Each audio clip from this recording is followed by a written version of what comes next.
Pour créer une base et l'analyser avec Hyperbase, il vous faut tout d'abord du texte.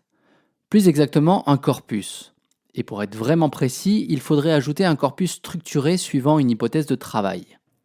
Ce corpus doit se matérialiser par des fichiers contenant du texte et étiquetés avec des métadonnées, c'est-à-dire des informations sur chaque texte, comme le nom de l'auteur, l'année, le genre, etc. Une fois que vous avez regroupé ces textes, il suffit de suivre le formulaire mis à disposition dans l'interface. La création d'une base se déroule en 3 étapes. La première étape consiste à entrer un certain nombre d'informations relatives à la base, à commencer par l'identifiant unique de cette base, un champ obligatoire qu'il sera ensuite utilisé comme un login pour charger la base à chaque visite sur Hyperbase.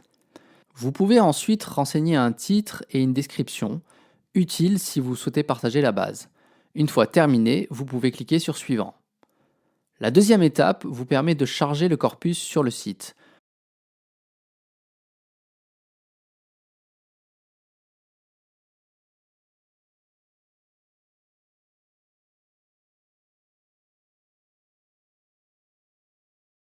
Un bouton permet de parcourir votre disque dur à la recherche des fichiers texte que vous souhaitez utiliser. Hyperbase prend en compte plusieurs formats.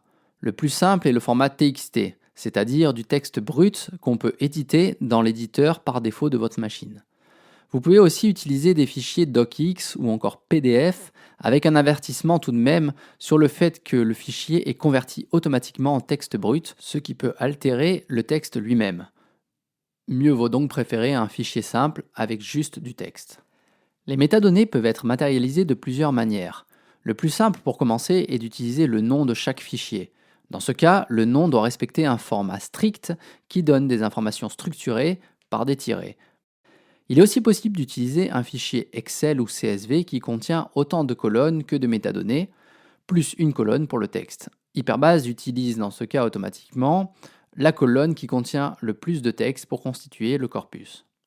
Enfin, la dernière méthode, c'est le format étoilé, partagé par plusieurs autres logiciels d'analyse de données textuelles. Ce format regroupe l'ensemble des textes dans un fichier contenant des lignes étoilées qui séparent chacun des textes en indiquant les métadonnées.